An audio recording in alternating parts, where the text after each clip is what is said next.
I think that, like, the other part that's important with all of this is that people see people like y'all with your work and your podcast and y'all's organization and, like, all the people who are doing the work, just letting themselves be super visible that this work is happening. There is, like, a ton of smart, incredible, driven people who just refuse to give up, like, white knuckling, like, "You will not take this state from us." Like, it does not just belong to y'all, it belongs to us too, and, like, seeing people like y'all and all the people doing this work is why I haven't left besides the Jasmine. Like, it's, like, very much like, like, I feel very called to join y'all in that fight and, like, all the people doing this work.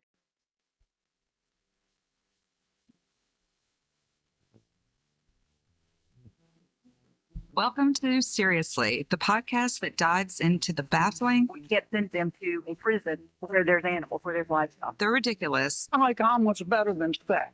and downright unbelievable political climate in red states like Louisiana. So we can't go there. There's no vegan jail. Seriously. Seriously. Welcome to Seriously. We're your hosts. I'm Michelle. And I'm Ellie. And today we have an awesome guest, Aubrey Allison. Aubrey's a content creator in New Orleans who mixes culture and news and politics with like humor and sarcasm. So like totally our cup of tea. It's delightful. And we're thrilled to have you on the podcast. Thank you. Thank you so much for having me. I'm excited to be chatting with y'all. So as we told you, we start our show off by talking about all the crazy shit happening. Whatever crazy shit that made you go seriously on the local, state, national, international, or just in your own home, then everything's game. Yeah. Yeah. Okay, so I think for me, the most recent moment for that was when I heard about the bill that they're trying to pass in legislature that is going to remove Calvin Duncan from his elected position, and how that feels kind of predictable, but also shocking at the same time, like kind of a multitude of emotions around that. And like, seriously, that is a crazy thing that they're trying to do right now. And I think it's been beautiful to see people come together to fight that, but it's also pretty spooky to think that this might really pass and like what might happen and what might come of all this. So I think that's kind of what's been on my mind these days. It is wild. Yeah, we talked about that bill a little bit last week. And I'll just say that, like, that's just one of the fucked up things that would be the effect of this bill. Like, Yeah. I think the timing of it now seems pretty suspicious in terms of Calvin Duncan being Yeah. elected, but it also, is just sort of aimed at. I'm not really sure what, like just making it harder for people in New Orleans to access the courts, I guess, when all we hear at the legislature is them bitching about how crime is so high in New Orleans. And then they're trying to, like have less resources and fewer judges. I don't really know. I was just actually talking to a judge who's in the civil district court here about unrelated stuff, just a couple days ago. And we, of course, were talking about this. And she was like, the numbers do not support this. I was like, girl, I am sure. Yeah. I've been to those courts. Like, Yeah. it's wild, and it's just so politically motivated. And yeah, like to what end other than just trying for there to be less power, basically less money and less power in New Orleans because, there's fewer elected officials. And I don't know. It's crazy. It has been really great to see the support coming out for Calvin Duncan and Clerk. Let's give him his title while he still has it, Clerk Calvin Duncan. Even in the hearing on this bill, I mean, the first two rows of the committee room were just filled with people wearing his like campaign shirt. So yeah, and actually, I said this to Michelle offline last week that I will also give some props to Darren Lombard, who was his opponent. Yeah. And that was a really, really contentious race, as folks It will was. remember. It was a dirty race. It was a contentious race.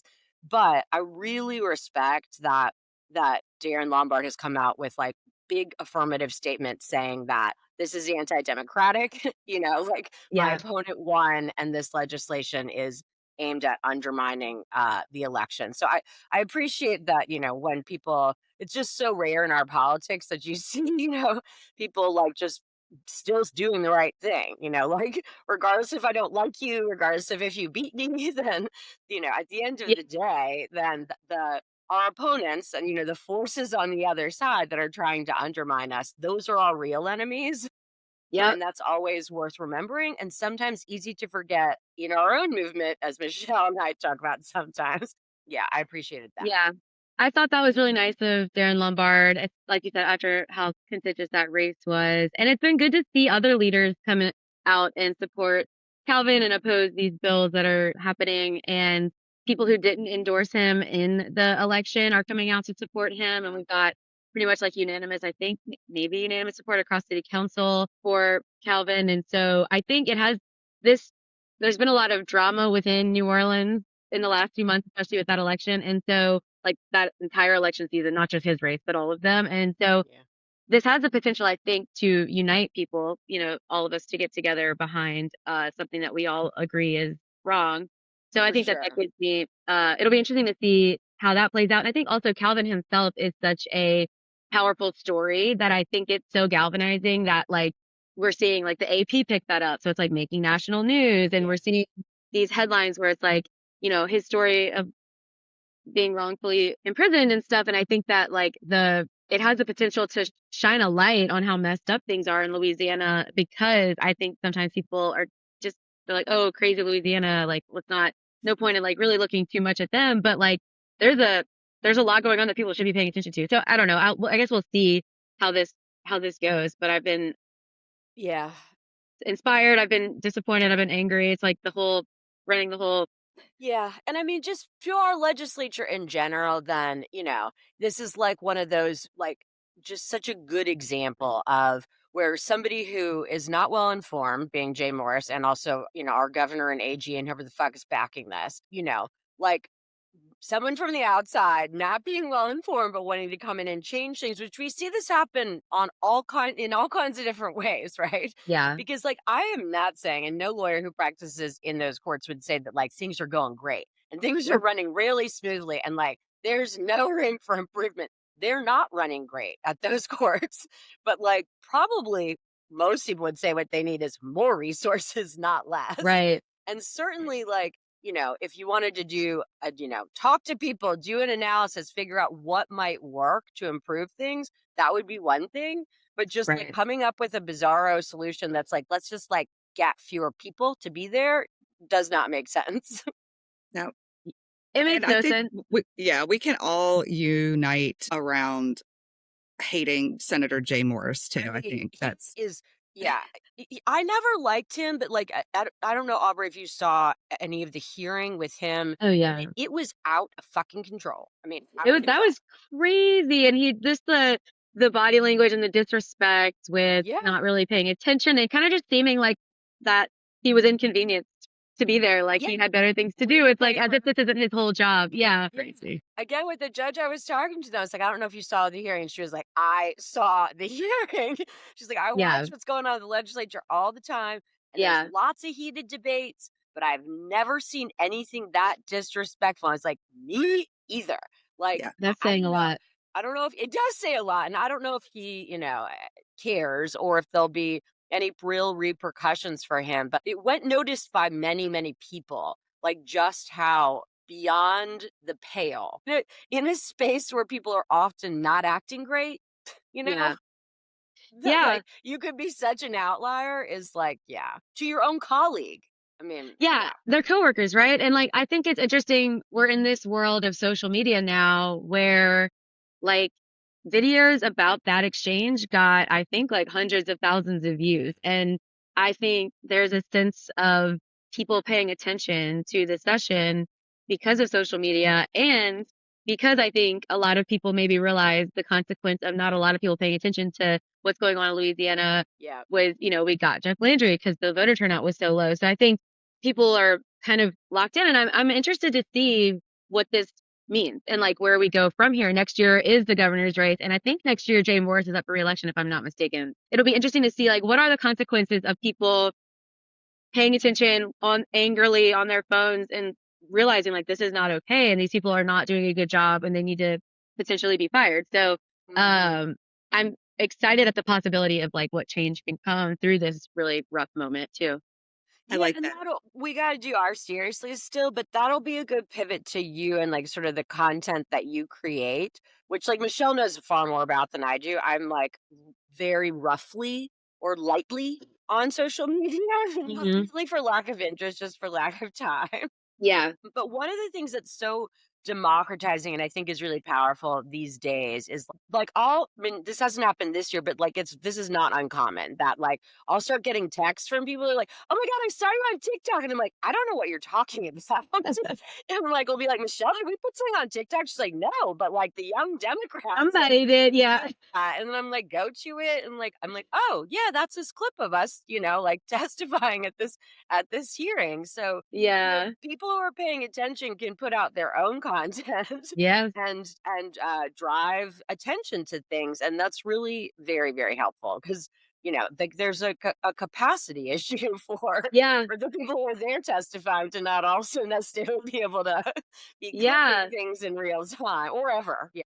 And I see it as like a coalition of people kind of finding where they fit in with this movement. And to your Mhm. point about like the young Democrat account and stuff, like those are passionate young people who are Yeah. watching these on these live streams and they are just like getting to work. And that's where they fit into the whole, tapestry of this movement of what it's going to take to resist the MAGA takeover of Louisiana, basically. And so I think that's really exciting. And for some people, maybe where they fit in really is just sharing a TikTok. And that's what they can do right now with their capacity. And I think that there's a role for that as well. And that's also like a free and easy way to help with this stuff is just helping amplify the message that Yeah. people are working hard to get this message out. People are working hard in the actual sessions. And so we need the other piece too, which is people to actually like care on the receiving end of all of this. And I'm really seeing Mhm. that. I think we're seeing that in a big way come together right now with the amendments coming out and with the session happening. It's kind of like all at once coming into play. And it's a really interesting thing. Yeah. Yeah, totally agree. All right, Ellie, what do you have for this week? I mean, my seriously is just going to be just the general this week, the roller coaster of this fucking week, where it was like, maybe we're going to obliterate, a 4,000-year-old civilization and put millions of people's lives at risk, millions of just regular people's lives at risk. Also, being, of course, a war crime that the president of the United States openly and like repeatedly, including on Easter, which I'm not religious at all, but that's Yeah. I mean, the whole thing was just incredibly shocking. Like, so that was Yeah. option one of this week was like, maybe we'll blow up a whole civilization and see what happens after that. Option two, which is maybe we'll basically just like walk away from the huge problem that we started for no reason in a place where things are far worse than they were to begin with, which is, I mean, luckily we went with that. Option two is better than option one.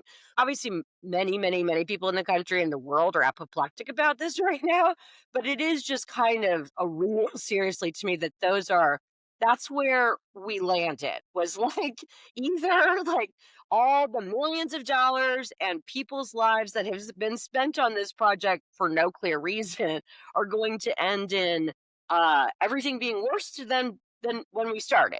Like the Strait of Hormuz maybe still being closed, or if not, then at least like the Iranians having a lot of power and control and being able to monetize that. Probably Lebanon still getting bombed the shit out of from Israel, and Israel still trying to take over part of Lebanon. And then I don't know, we don't know. Like it's worse now than it was before the war started. And the only alternative to that is like an escalating worse war. Like, what the fuck? Like, there was, the 8 p.m. Eastern time deadline on Tuesday for when we That might was obliterate. crazy. Yeah. Like, I was That like, was crazy. it was so crazy. I mean, yeah. Anyway. The fact that we can still be surprised is just orienting a little bit because it's like I would have thought that I was like beyond being surprised by him. Yes. But the fact that we all were just like it's like it was like a new level of depravity, right? And so yeah, I feel you on that. That was a really bad day, Tuesday. Yeah, I agree with you that like there's little that Trump does or his administration does that shocks me. However, the second term was like at times definitely fallen into that because there's no one around there who has any good sense or who would tell or who will Nope. push back at all. So it really is now what I worried it was going to be when he first got elected back on in Trump one, like where Yeah. people I was saying to my parents and they were agreeing, like this motherfucker could start a nuclear war. Like who knows what this motherfucker could do? And like that's where we actually are now. Okay, well, mine's a little more lighthearted. Okay, yeah. Uh, so Melania Trump decided to God. put Epstein back in the news. I mean, what? It's insane. Please, let's Like, do I this, think yeah. I think we started this war to distract from Epstein, and now Melania is like, "Oh no, the war's going so bad. Let's go back to Epstein." Without it, That that was assumes that there's strategy involved in what she did. So I think that's like, but that might be the effect. Just for like just the setup is that apropos of nothing, then Melania Trump like called a press conference, like called media to the White House because she was going to give a statement. And she basically never talks to anybody or does anything. So people are like, okay, what is this? And then show up and she gives this speech, like barely coherent speech, apropos of nothing about how she was not friends with Jeffrey Epstein. Go ahead. Yep. Okay, let's see. The lies linking me with the disgraceful Jeffrey Epstein need to end today. The individuals lying about me are devoid of ethical standards, humility, and respect. I do not object to their ignorance, but rather I reject their mean-spirited attempts to defame my reputation. I never been friends with Epstein. Donald and I were invited to the same parties as Epstein from time to time, since overlapping in social circles is common in New York City and Palm Beach. To be clear, I never had a relationship with Epstein or his accomplice, Maxwell. My email reply to Maxwell cannot be categorized as anything more than casual correspondence. My polite reply to her email doesn't amount to anything more than a trivial note. I am not Epstein's victim. So that's it. We don't really need to watch very much more of that. She's like, and my email to Miss Maxwell yeah. can only be seen as polite, social response. And I'm like, what email is she talking about? We knew they were friends. Right. It's rumored that Epstein introduced her and Trump, but like that hasn't been any big focus. And certainly I knew nothing about this like very, very cozy email she sent to Ghislaine. Like, great Right. job on the crisis comms. Great job. No, because I love that. Like, I don't think anybody's focus was ever that she was the big villain of all of this. But now we're all like, wait, why was she saying love? She feel like that she loved Melania. Like, why? That seems very like. Yeah, I So didn't know email existed until then. yeah, The media's like, here's what she's talking about. God, that was so. Well, I like there was like that theory that this was all her trying to get ahead of something. But Yeah. I was like, maybe that's true, but it also could just be, like you said, bad comms and bad PR and just people who are bad at their jobs. And also just, the whole chaos theory of just trying to make it as chaotic as possible so that we never know what to pay attention to. So it's probably more likely that than it is I doubt we're going to get the satisfaction of like some big drop that's about to happen. We're big bulwark lovers. So Tim Miller has also been, as with most people, like sort of tickled and intrigued by this. So there's some like modeling agent guy who was like friends with all of them and maybe a procurer of younger women to Epstein, who recently like used his connections to the Trump administration to have his wife or ex-wife deported so that to help him in his custody battle with his child. So just like Wow. deplorable. So but she has been deported. She's in Brazil. She's like a former model too. This guy apparently like started dating her when she was 17. Like it's all just kind of tawdry. But from Brazil, she has now been apparently on social media a whole bunch saying to Melania and the world that she knows what Melania and Donald Trump have done and what they know. And she's got a Oh, scheduled interview, maybe like tomorrow or something, with like a Spanish news outlet. So, okay. so there might be a big news drop. It's Okay. a really weird way of handling it, I would like to say. Yeah. But Well, I'm looking forward to hear what she has to say, and I'm glad she's in another country. Because I was gonna say she should watch out. Like, I hope she's careful, like with her kids. Like, on that, yeah. okay, yeah, she's much safer now. Well, let's get into learning a little bit more about you, Aubrey. As Ellie mentioned, like I've been following you for kind of more than a year. I'm also not super on social media, but have to be on it more for work. Yeah. And anyway, I just like adore how you use social media. As my daughter would say, you're like a whole vibe. So tell us like just a little bit more about your background, Yeah. where you're from, like what your connection is to New Orleans, etc. Yeah. Well, thank you. Anytime a young person says I'm a vibe, I take that it's the highest of compliments. So I'm from Baton Rouge and I moved to New Orleans 16 years ago to go to UNO and I studied political science and kind of tried like a double major with women and gender studies, but I think they got rid of the program like midway through. They didn't have the funding for it, which is like classic. Yes. So I did my best to do that. But and then I was working in marketing, kind of fell into working in marketing and social media for businesses around the city, in that classic New Orleans way where it's like a friend of a friend, someone's cousin or someone's neighbor needs this and this. And so I started just making or doing social media management and content for businesses like way back when Instagram was quite different than it is now. And it was just a whole different world. And that led to me working at an agency for several years where I was on the social media team. And then I had just started to wonder whether I could go out on my own and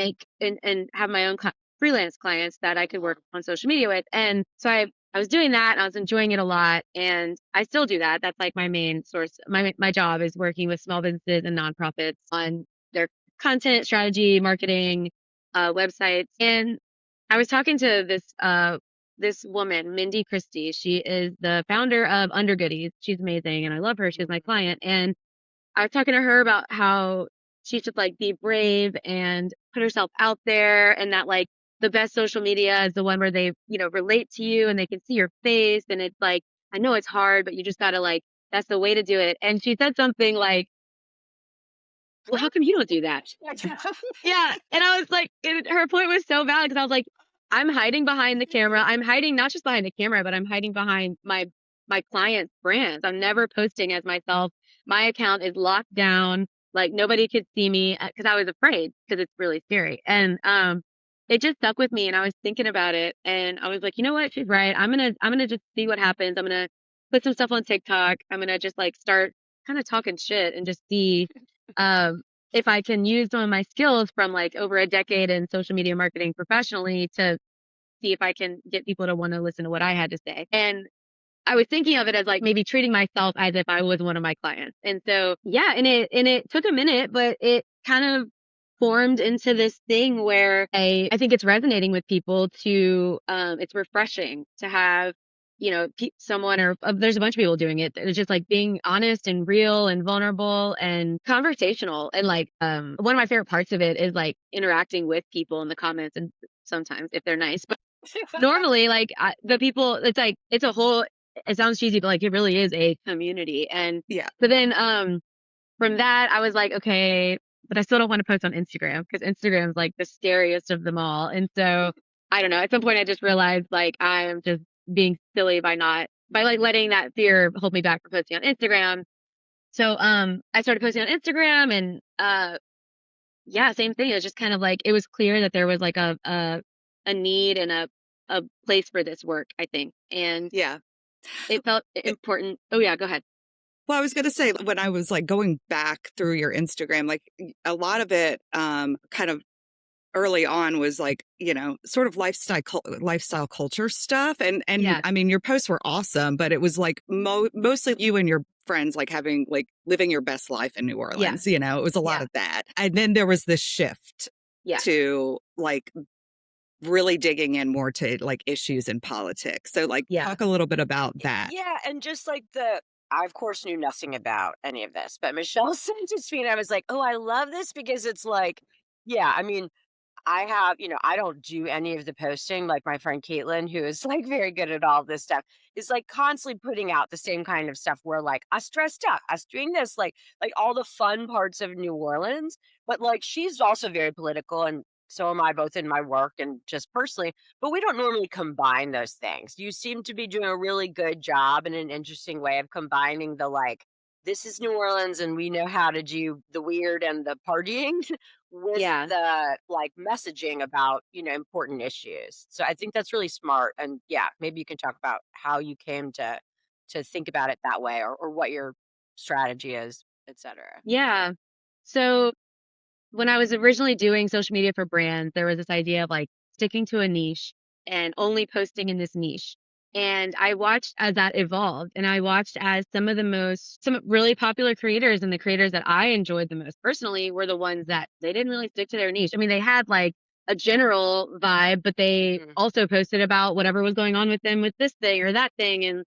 And it got me feeling like there is a place for content that kind of speaks to someone as a whole person and not just this like one part. And so um I had in the idea of like whether I just wanted to do New Orleans is really fun or that wouldn't feel authentic because there's this whole piece of my heart and my personality and my like sounds dumb but like my spirit that Yeah. is very political and is I studied politics and have been very involved in my own ways, especially with like prison reform and the prison industrial complex and like my own personal story with that journey. And so I was just like, fuck it. Like, what if I infuse my true self into this work? And it's like, I think really scary. And there was a lot of inner work and always is. And to this day, like around that fear of like, really like doing that and like being vulnerable and showing all these parts. But it was just so clear that like people liked that and that it was resonating and I was having fun doing it because Yeah. I think that like genuinely people can tell if you're having fun making content. They can genuinely feel whether you're like, oh, this is my job. I've got to clock in and make this video. Or if you're like, hey, like I'm doing this thing, come with me, or this thing is happening. Let's talk about it. And so, yeah, I think I was just like playing with that a little bit. So you can kind of see, yeah, the content is all over the place a little bit because it's kind of just like reflective of my life, which is kind of all over the place. And I also think that in this world of Trump and Jeff Landry and what we're experiencing, there's a place for content that's just very like, this horrible thing is happening and now this horrible thing is happening. Like there's a place for that. And my place is in a little bit of that and then like making it a little bit funny and like kind of poking humor at the absurdity of it all in a lot of ways. And when people are scrolling, a lot of the times they want something that's going to inform them, but not like depress them. And that's really, really hard because everything is really fucking depressing. Uh, like within me, there's like a little jester, like a little jokester. I was like a theater kid. Like I'm the baby of my family. I'm always trying to make people laugh. Like I have done stand-up comedy really badly, but I've done it. And like, so I love making people laugh. And I was like always wondering if there's a way to like combine all of that. And I was like, surely there's not, but let's just play and see. And um still fine tuning it probably will always be. But that's kind of how I started like getting to the idea that I could explore. Yeah, so it's I hadn't thought about this at all, but the way you're describing this, it's like kind of exactly how this podcast came to be. Oh yeah? Michelle, I don't know if you were thinking about that when Aubrey was 100%. yeah, like where yeah, the idea of course is like how us in our professional lives, but like not really. Like the real us, like drinking, talking shit, being funny, but still talking about serious issues. And, that was all Michelle's brainchild that sort of grew out of like the conversations that we have, just the two of us, that other people Yeah. thought were funny. But like Yeah. all Yeah. of those same sort of thought processes where it's like this is our professional lives, so like there's, the balance, like, well, I don't know that we're hitting the balance, honestly, but like It's the sort of hard. the thought process of like, like the wanting to just show people sort of the what you're like really, and how we do care Yeah. about these things really, and how we talk about these things ourselves, and how there is a lot of Yeah. absurdity, but also like, this is our professional personas as well. So that's Yeah. definitely what we're doing, is combining like the personal, the professional, and like the behind the scenes embarrassing, like of me looking like Yeah. shit on the internet, and like probably too drunk to talk about whatever, but never And really. I never really. I can always talk about whatever. I think that's so powerful because, like, I think people crave like conversational information. They want to feel like we're all just equal, trying to figure this out as we go. Obviously, bring in y'all's expertise where y'all are like really informed about this stuff. But a lot of times it's intentionally confusing the way that these legislations are written, and like Yeah. the way that this all goes is confusing. And a lot of the times, like even right now, like, okay, what do you mean we're in a closed primary? What does that mean? Should I change it to no party? Can no party vote? What do I have to do? I have to sign an affidavit? Like, what are you talking about? So, like, there's something so powerful about just like having people explain things and Yeah. talk about it like as if we're just people having a margarita on a patio, and not like a professor trying to teach you or know better than you. So I think y'all do that in a great way too. And I think that's why people like y'all so much in this podcast, is like it's conversational and it's real.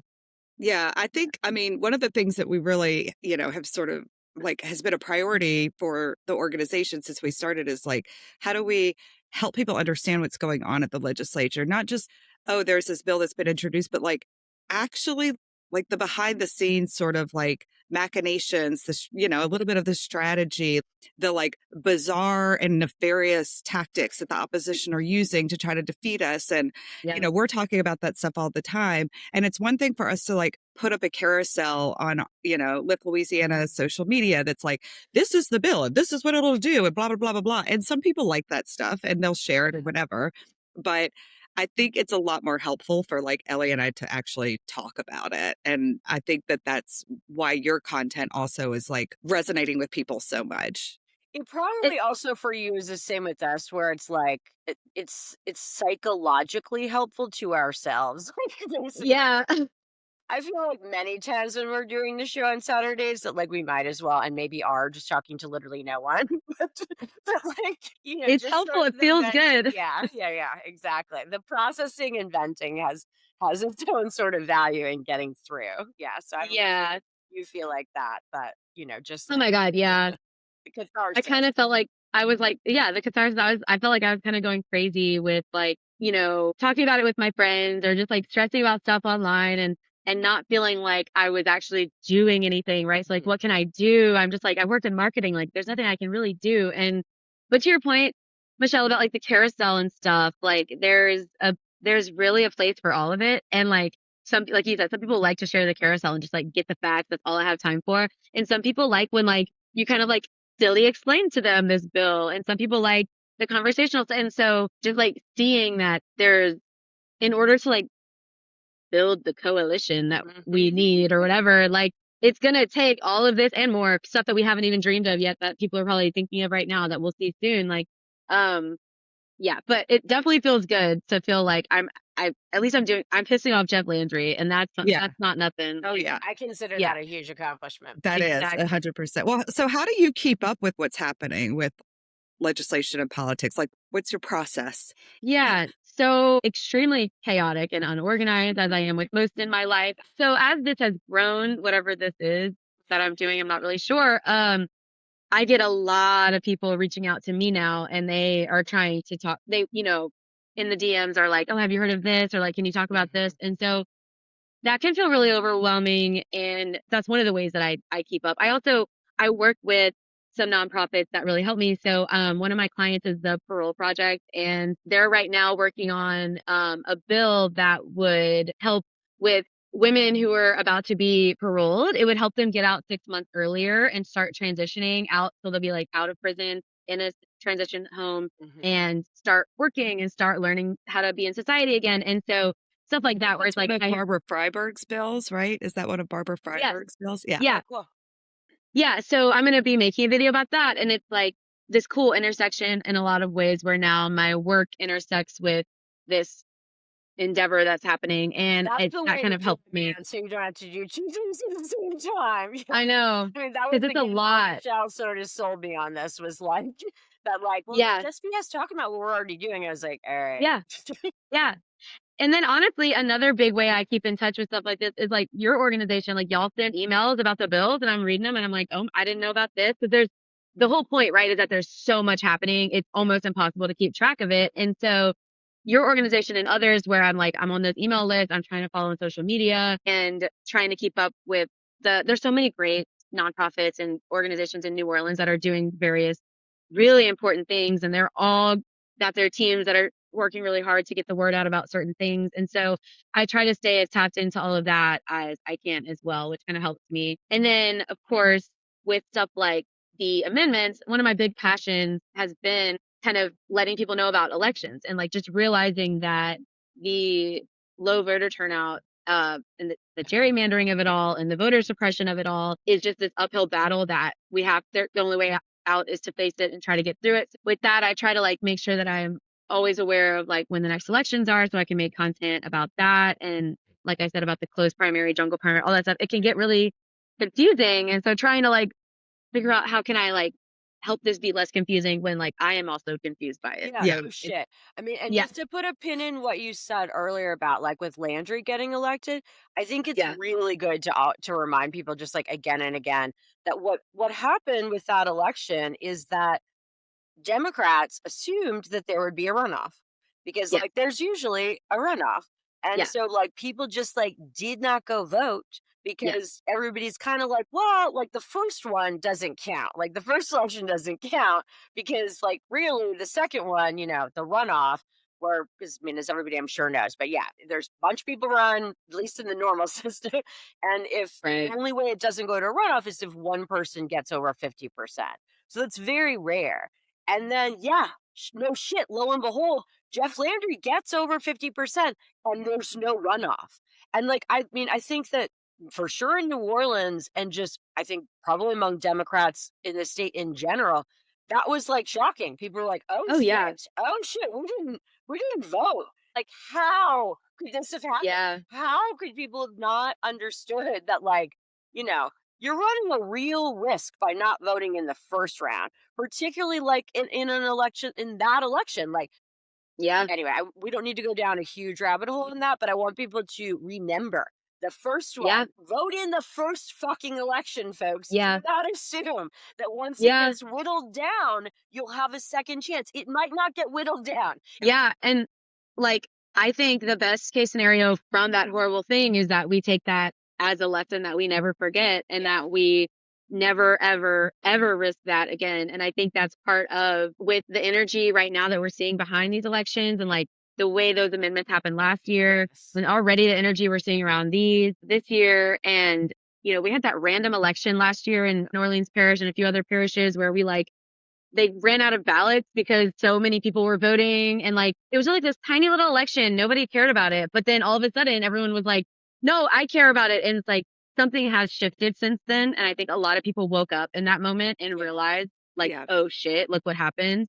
And so I'm just, kicking my feet in the air, thinking about what's possible for next year with this governor race and like what's going to happen with this new in impassioned energy that's happening right now in Louisiana politics. Yeah, I think that's right, and I think it's like sort of like two halves of the same coin slash like a tale of two cities with like what happened with Landry getting elected, and then what happened with defeating the amendments, right? Where it's Yeah. like sort of against all odds. Then Yeah. people came out in large numbers in all sorts of different districts and from all sorts of different backgrounds and defeated those amendments. So those two things together, like hopefully people can take as a combined story of like it Yeah. matters when you vote. And he has been on microphone heard saying that he expects low voter turnout and they count on the low voter turnout. That is the strategy, right? And it's just a reminder of like there is something we can do to foil that strategy. Like there is absolutely this thing that we can all do. And so I think people are feeling that right now. Yeah, I mean, it is important because I think like tangible things like with the amendments or just even like lifting up elections, which not anyone particular comes in mind now, but you guys don't know what I mean, where it's like there's a very, very small margin of error. Like, I think those are always really good examples for people to understand that, like, I know it feels like you're just one cog in the wheel of bullshit that nobody cares about. But I mean, with some local elections, the margin can be like a couple Yeah. hundred votes. It's not uncommon at all, actually. Yeah. Well, so you're following the legislative session right now. Yeah. And I want to play a video that you posted because I felt like it was hilariously accurate about what is going on there. We're the Republican supermajority in the state of Louisiana, and it's a legislative session right now. So it's our job to create legislation to make your life better. Oh, cool. Could you make legislation about the insurance crisis? No, actually, no. Okay.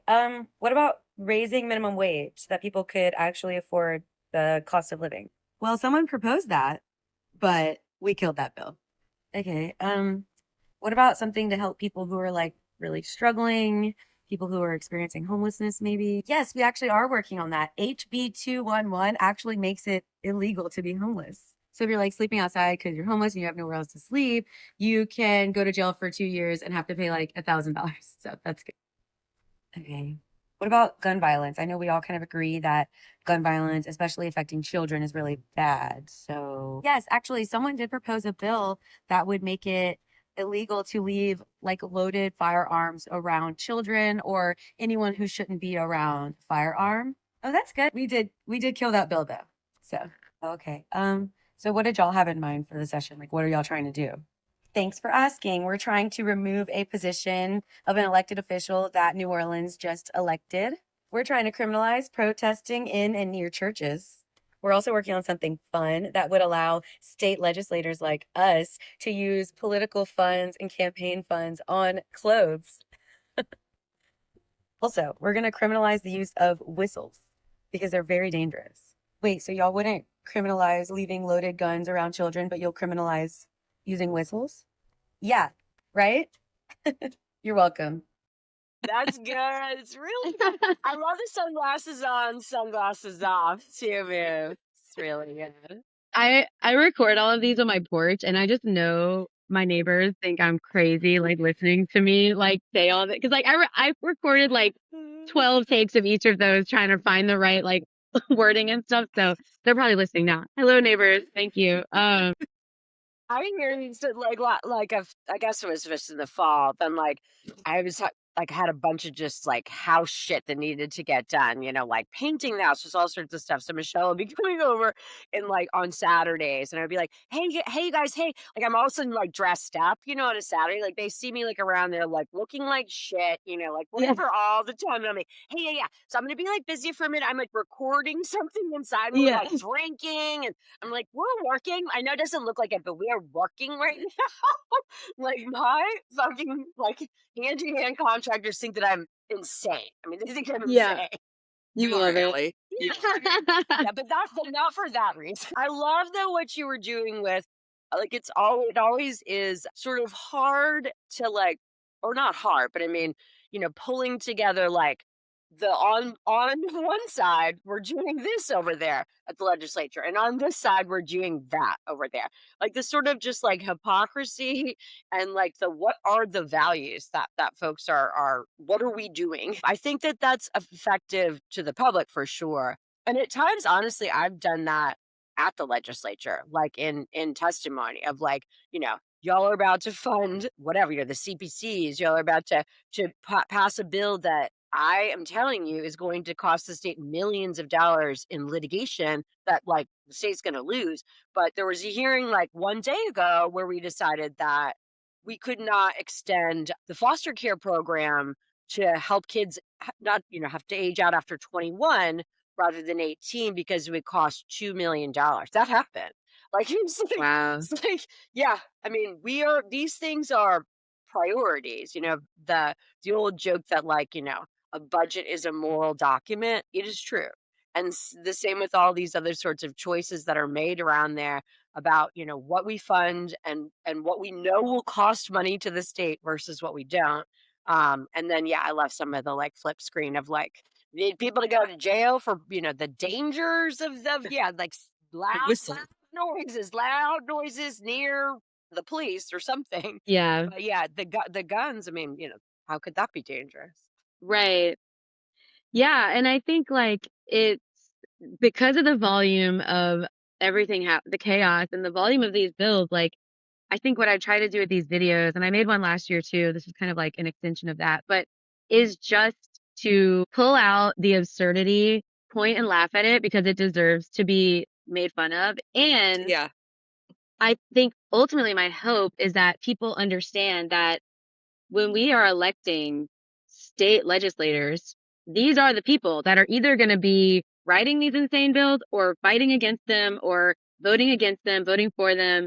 And our voter turnout in the state positions are so low. We just had like 13% turnout in that last one. Oh, And some of that was because it was a crazy, there was like 20 parades on that day and there was like all that stuff. But those are the people that ultimately are our defense against the craziness that these people are yeah. proposing. And we're not like, I don't think people are like seeing that. And so It's my so goal, silly to me yeah, too. Like as a marketing person, like I'm curious because I have been flabbergasted for like more than a decade as to why political campaigns aren't literally just clipping what these fucking assholes are saying and running them as ads against them yeah. in their campaigns. Like it's the ads write themselves. Yeah.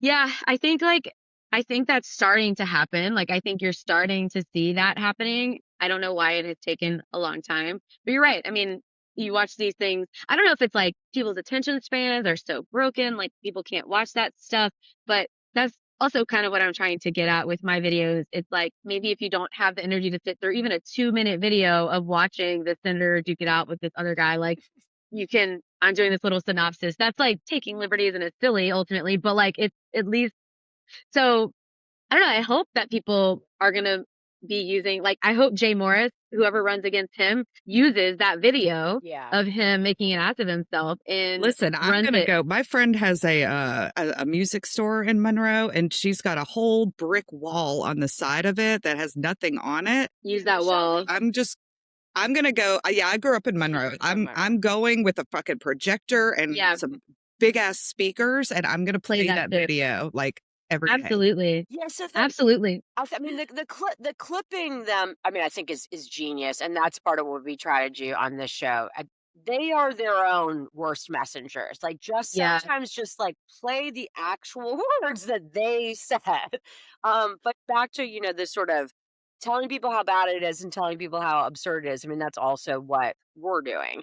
And I think Yeah. that sometimes I don't know if I worry, maybe I just wonder like the balance between that being motivating and demotivating to people, but Yeah. both in terms of the like voting as we're talking about, or just weighing in at the legislature. This is so absurd and pisses me off so much that like I want to do something, and also like this is so fucking like absurd and fucked up that like I'm out. I've been thinking a lot about that. Like, I have some friends moving right now because everything's fucked up in Louisiana and they want to have a baby and they don't Yeah, feel safe having a baby in Louisiana because she doesn't feel safe being pregnant in Louisiana many because people. we have some of the worst maternal mortality and like y'all know.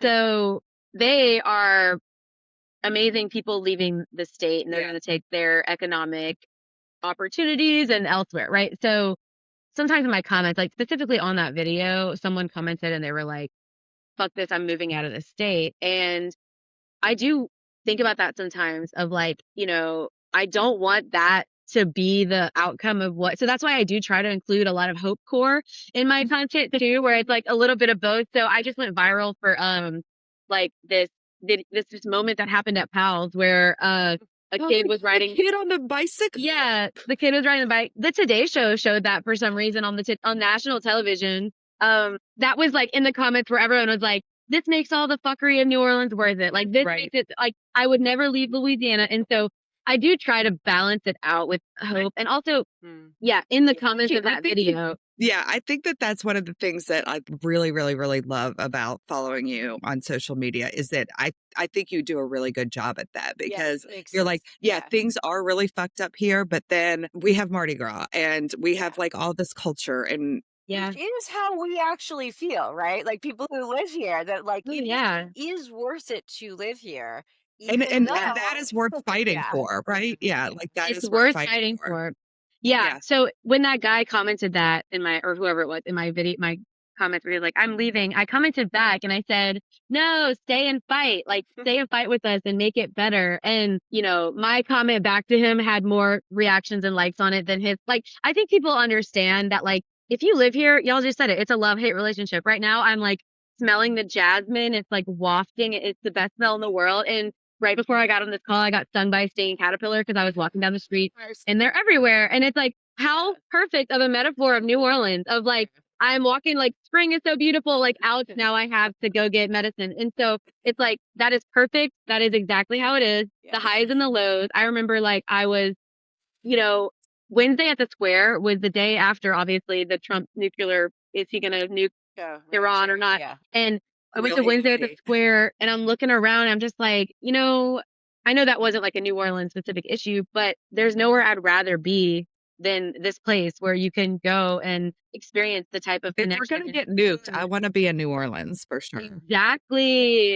Yeah. Exactly. And so It's fucking potholes. I mean, I'm more likely to even die falling into a pothole than being nuked. exactly. But we got Emmanuel, Exactly. so she's working on that. But I mean, Save us. Yeah. you do have to take the good with the bad when you live here and just like, appreciate the culture.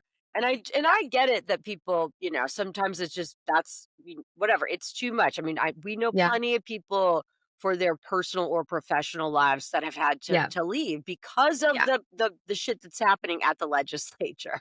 Like plenty of people. Oh, it And has that's such a consequences. huge, huge problem. But yeah, I agree with Michelle that like sort of going back to what we were talking about at the beginning, that you combining the like New Orleans is fun and this is like how we this, like the always joke on Mardi Gras, this is just any other Tuesday everywhere else. Like, Yeah.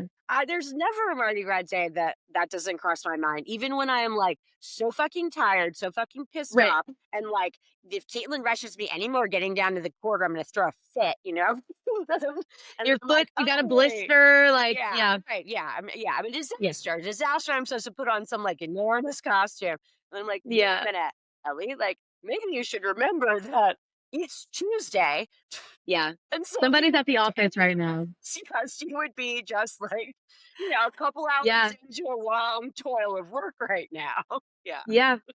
I think that like the other part that's important with all of this is that people see people like y'all with your work and your podcast and y'all's organization and like all the people who are doing the work, just letting themselves be super visible that this work is happening. There is like a ton of smart, incredible, driven people who just refuse to give up, like white knuckling, like you will not take this state from us. Like it does not just belong to y'all. It belongs to us too. And like seeing people like y'all and all the people doing this work is why I haven't left besides the Jasmine. Like it's like very much like, like I feel very called to join y'all in that fight and like all the people doing this work. And so that is part of like I get messages all the time from people who are like just the fact that like they saw my videos, like that all these people, you can see that all the hundreds of comments, thousands of comments sometimes of just like people who feel the way we feel.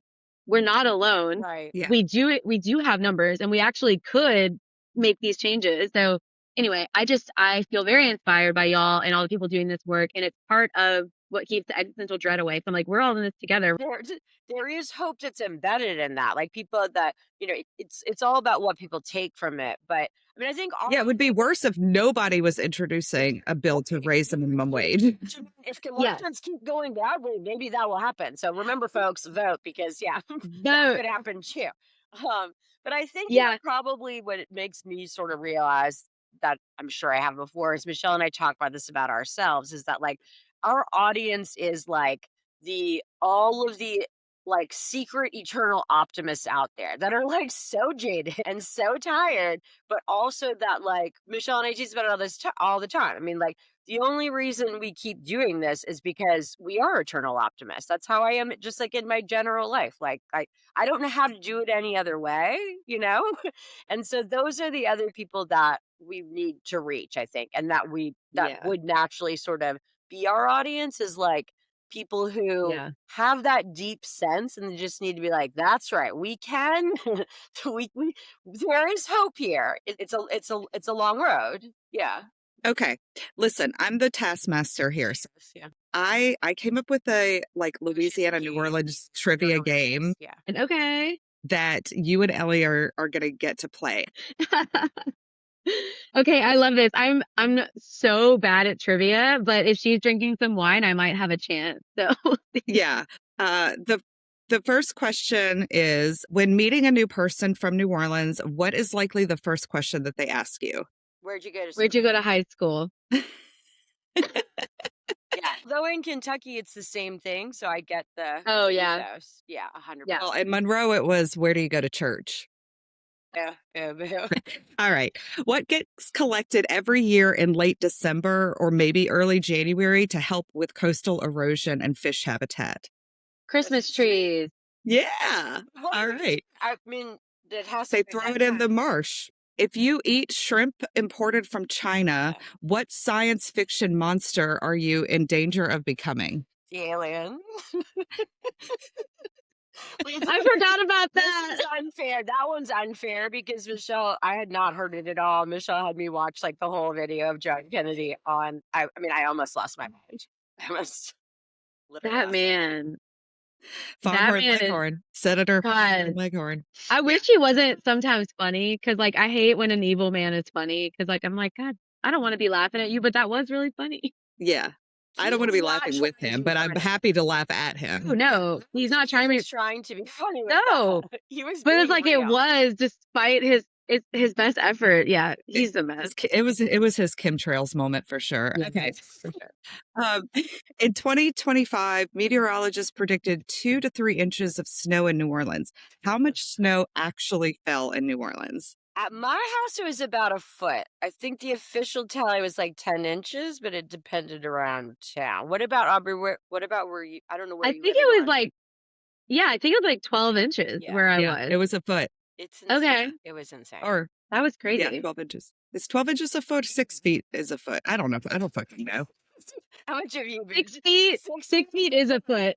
Yeah, absolutely. 2 feet of snow. Okay, That sounds much more impressive. All right. What historical document does the Louisiana government want to be displayed in public school classrooms? the The 10 Commandments. Okay, this is a good one. All right. When people give directions in New Orleans during Mardi Gras, what do they mean by the following? Neutral ground side. The left. the grassy part in the middle. Yeah, Yes. the non-sidewalk side. Do you know? That's right. That's right. Exactly. Do you know why? You know how New Orleans was like going back and forth between like the Spanish and the French and the British and whatever. Then like down on Canal, which is, you know, obviously like near the core of the old part of the city, then at times in those battles, then that was the neutral ground. It was the part like in between the embattled camps. So that's Wow. I mean, that's supposedly how, yeah. That's why it's called neutral ground. Yeah. Right. Yeah. I didn't realize that. Yeah. Okay. What about uptown, downtown? Yeah. So that's left or right, depending on which way you're facing. Well, it Yeah. refers to the direction of the river, but the river doesn't run. Well, that's Right. Well, it's because Yeah. you can't do, because we're the Crescent City, because it wraps around, then north, south, east, west don't work. It's all fucked up. Right. All right. Before becoming governor of Louisiana, Jeff Landry held what elected position in the state? I mean, I know. Aubrey, I know.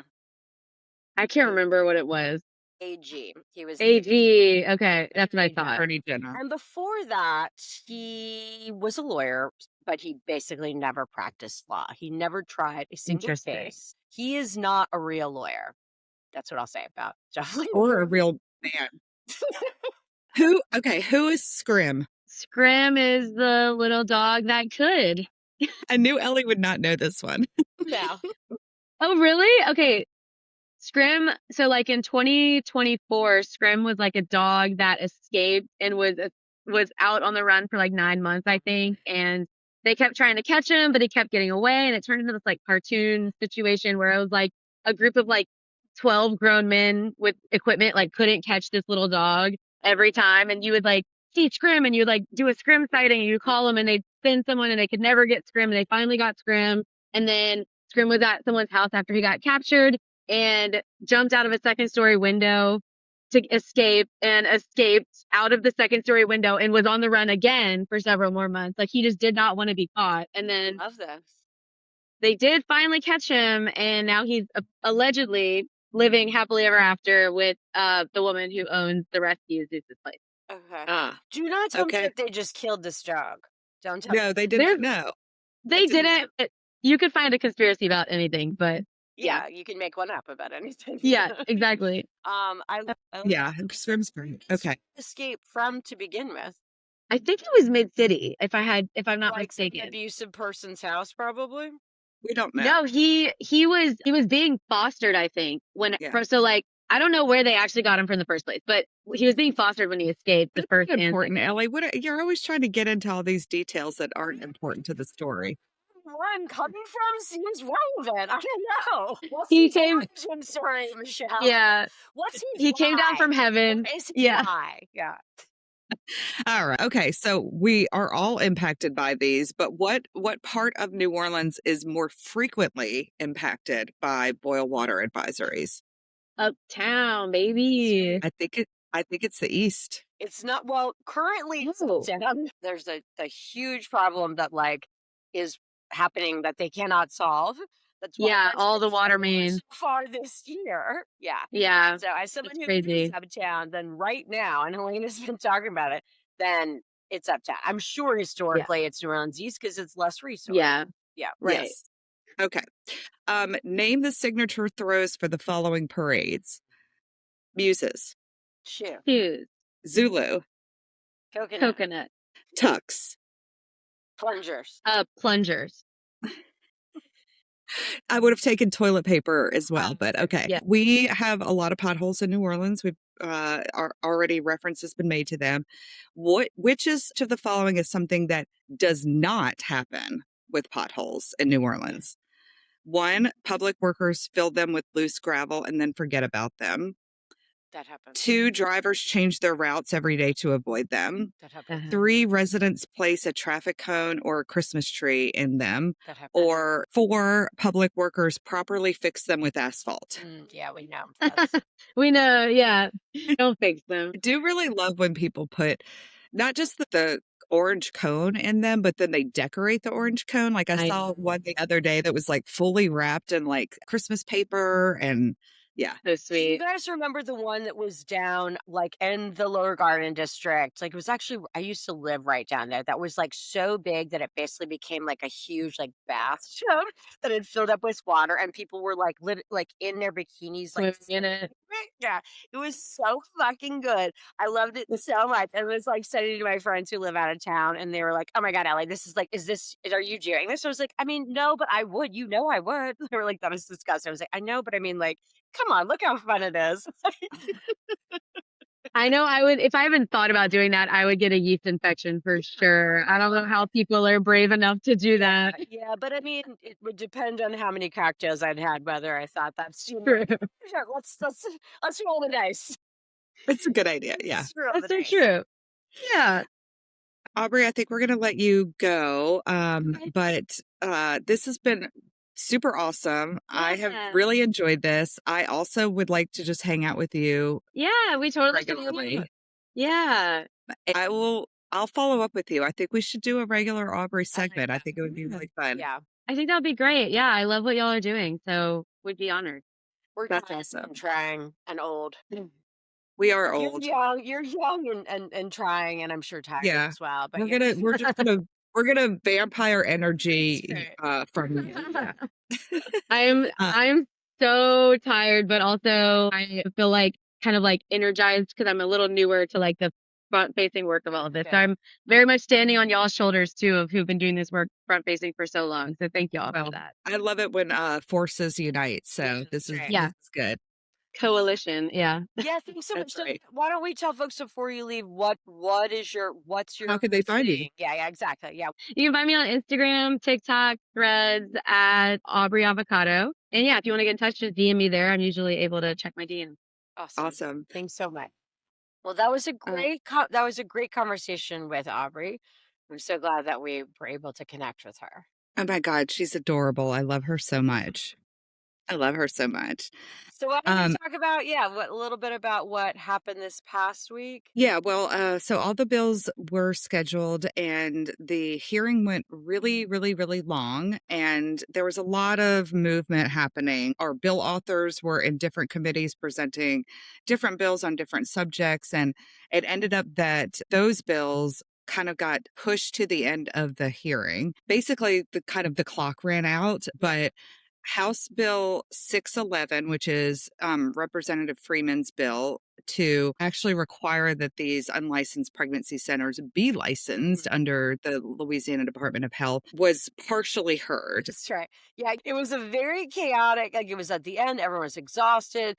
People were like, coming and going. Everybody was tired and it was a little bit chaotic. But there was a fair amount that happened on HB 611, particularly from the opponents who were in kind of an absolute panic, about the potential of any sort of regulation. All of those folks have repeatedly said, on the record at legislative hearings about, when talking about funding for those centers, that they don't want any oversight and they don't want any regulation. They don't want to be regulated. Yeah. They don't want to have to report anything. Mhm. They, you know, they're Christians and we should just take them at their fucking That's word. right. Yeah, which I Yeah. mean, my reaction has always been to that no one wants oversight, no one wants to be regulated. That's sort of like a baseline, but that doesn't mean that that's what's good for you or good for the people around you or what would Like normally happen in any other scenario like this where you're getting a bunch of government money and also you're doing things, the activities that you are engaged in are directly related to public health and safety. Yep. Well, one of the people that they brought to the table is a woman named Dorothy Wallace. So Dorothy Wallace is the director of an organization called Caring to Love Ministries. And just a little bit of background on Dorothy, because she was super fucking cagey about what exactly her role, her organization, what they do in the hearing. But Caring to Love Ministries was one of the organizations that under the Alternatives to Abortion program. Alternatives to Abortion program had been funded by Temporary Assistance for Needy Families, TANF funds, which is, as we've talked about before, welfare funds.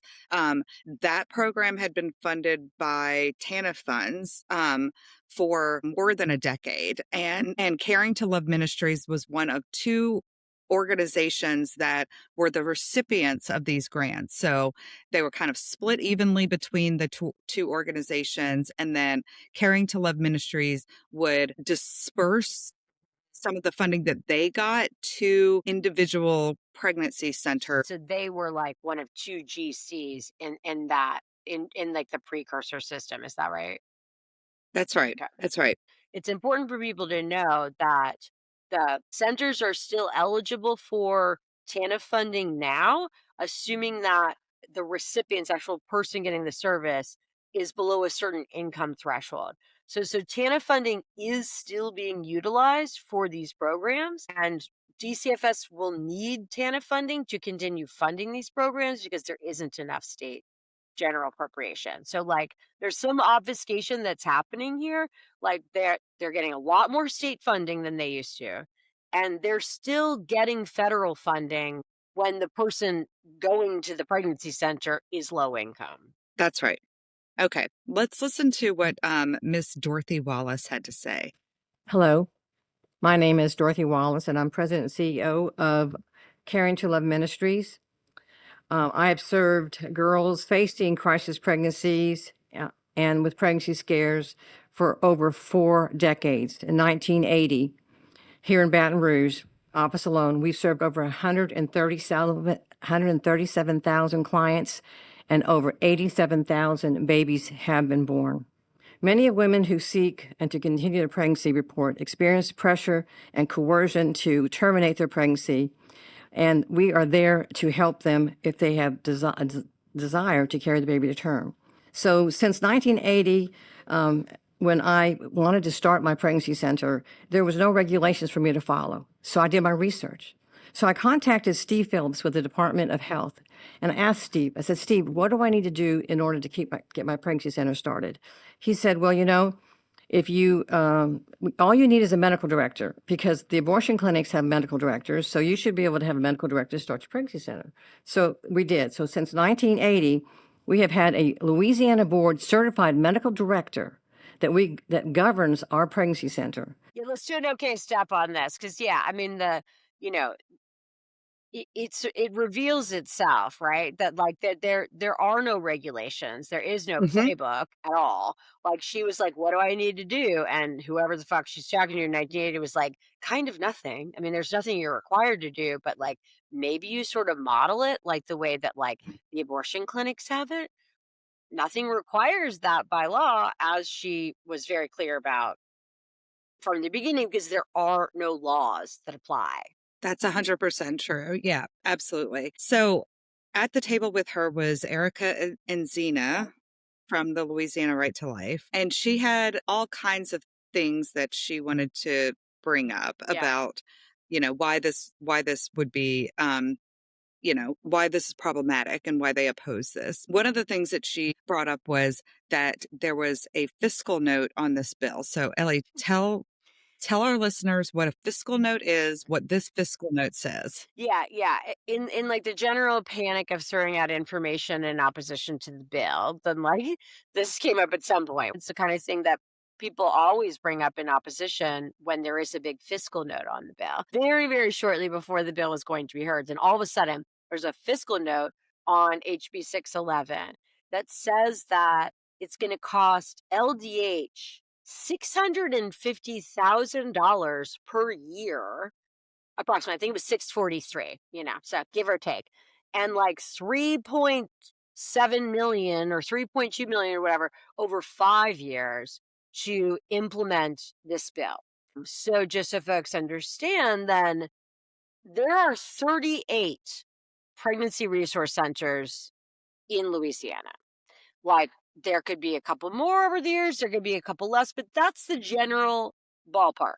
So LDH wants us and the legislature to believe that it's going to cost them $650,000 per year to, process the application of those 38 places, maybe go and visit them, and then, like just put out the rules, like the regulations. Like they claim in the fiscal note that they're going to have to hire 5 new people, 5 new full-time staff to be able to, implement this. So, and it is also those staff absurd. are like their like annual salary prediction is pretty high. I mean, it seems like a good job.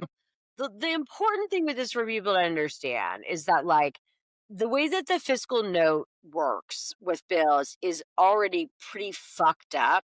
Where basically, if there's a fiscal note on a bill or there's not, someone can say, ask the fiscal office, is this going to cost the state any money? Is this going to make the state any money? Like, can you guys do a fiscal note? And then the fiscal office talks to whatever agency would be in charge of enforcing or implementing whatever the law does. With the controlled dangerous substance law, the fiscal note on that was zero. That like, it's indeterminate whether there will be a lot of prosecutions. It's indeterminate whether there will need to be a lot of new regulatory changes. But the agencies say that they can handle all of that with existing staff and existing funding. This is the exact flip side of that, where now when it's something that the agency and the people who've asked for the fiscal note don't want to happen in terms of legislation, where they've come up with like wildly implausible numbers. Like the fact that it would require you to hire 5 more full-time people at LDH to administer the licensing of at most 38 places. And actually, it won't even be all 38, right? Because there's like a few of those folks I think that are not doing any healthcare services, right? They're Yeah. just doing like religious yap yap. So like, I mean, it's so absurd. The fiscal office actually, there's like a sort of like a large disclaimer. It's like in all italics at the bottom of it that says like, the fiscal office has not been able to confirm like whether this level of additional staffing would be necessary in order to implement this bill. Yeah. But like I mean, this is kind of in the weeds, but it's honestly important for people to sort of understand that like we need reform big time about like how fiscal notes are generated on bills. Like what are they based on? Yeah, because they have such a big impact on Huge impact. like whether or not What is whether that? or It not kills the bill. yeah, because if there is a big fiscal note, then it not only has to go to the committee of jurisdiction, but then it also has to go to appropriations, and you have to convince appropriations to appropriate the money to cover the fiscal note. Right. Yeah. So And it's a bill killer. Well, at any rate, the fiscal note was purposefully meant to be beneficial to the Louisiana right to life. So Erica and Zena was like, a fiscal note on this is like over $600,000 a year. And that's more, she said, that's more than we are even spending on these pregnancy centers, which is not true. a blatant fucking lie. I mean, at least they are spending like $1.2 million annually on these pregnancy centers, but they have actually authorized up to $4 million annually to be spent on these pregnancy centers. Report that we've talked about. But this year, under those contracts, it is set to double. Anyway, I mean, Erica's full of shit, and we know she's full of shit. I mean, I would have brought it up if I were her too, because the only reason that they got LDH to put this on the bill is so that they could then argue against it. Have a talking point. Yeah, even exactly. if it's not based in reality. And then she, I guess, added on top of that more stuff that's not based in reality. She really leaned in her testimony a lot to, that this was unnecessary. The centers were already regulated somehow. Why would we be doing this? This is going to harm these centers. Right. I want to play a clip of her talking about what this regulatory burden would be on the centers. And then we can talk shit about it on the other side. This puts an undue burden on them in obtaining licensure, and then also an undue burden in the potential for violations, $5,000 per day if they're in violation of this. I missed those actual words in the hearing. I mean, I'm always there, like furiously flipping through this, flipping through that, doing this, doing that. It was very clear to me that what was happening had like an enormous amount of irony in terms of everything that they're saying being things that like not only were as easily applicable to all of the abortion clinics back in the day, but also were arguments that were explicitly made, like the operations they're already rejected safe. for them. The operations are already safe.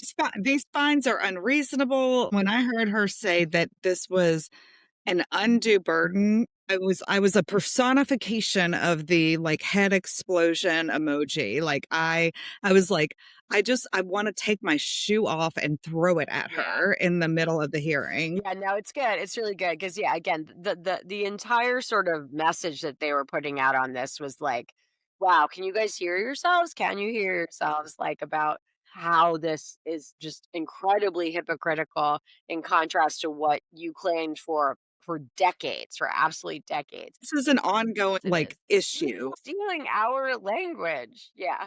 Like having no sense of the irony, having no sense of the cognitive dissonance, no sense of the hypocrisy. I mean, it's almost like if they understood the irony and like made some sort of a joke about it, I would have more respect for them. Can you not hear the words that are coming out of your mouth and how like they're directly opposed to what you've argued, and maybe that you are going to argue in like 5 minutes about something else? Like I don't know.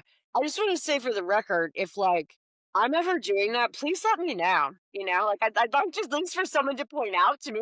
'Cause, I like, think I have. I mean, I'm pretty sure I have been like, actually, Ellie, like that's you can't use that argument. like the lack of self-awareness with the way that they're using the same concepts and terminology, and every situation is different. I'm not saying that that they don't have, or that they can't use like similar arguments, or that they don't apply, Mhm. but like the repurposing, internalize like all of our language, and now it's like they're spewing it out themselves, and it's just like it's so jarring and so stupid. They don't like the idea of being regulated basically in any way At all. at Yeah, all. yeah, that's right. They openly say that, like, they don't think that there should be any oversight over that, meaning that they should just have to do the same reporting that anyone else has to about, like, who are you serving? How many people are you serving? What is Not happening? even Where are that. the They don't even outcomes? want to do that. That's what I'm They don't even saying. want to do that. They're just like, we're fucking Christians I, and you should just take us on faith. that's what I mean. And then now, of course, and also we want to be able to provide healthcare services, even though we don't want to be required to have to actually have people on staff or systems in place that would ensure that those services were being provided in a safe way by qualified people, even though everybody else has to do that. Yeah. So yeah, at least they were honest about it, I guess, in some ways. Yeah. This coming week, then all three bills there will be more on all three bills in health and welfare again. And yeah, it should be a more fulsome hearing and accounting on those bills. So that's what we'll talk about next week. And in the meantime, Ellie, what should the people do? Rate, yeah, the review, and you need to subscribe. Subscribe. Yeah. Get on Uh, the Megan, folks, so that everybody can yeah, hear all of our amazing insights about how these that's right. people are full of shit. Completely full of shit. And please follow at Aubrey Avocado on Absolutely. all the socials on Instagram and on TikTok because she's great. And I enjoyed that conversation so much. And we look forward to having her back again. Agreed. All right. Thanks, everybody. See you All next right. week. Bye. Seriously is presented by Live Louisiana, a nonprofit organization advocating for reproductive health rights and justice.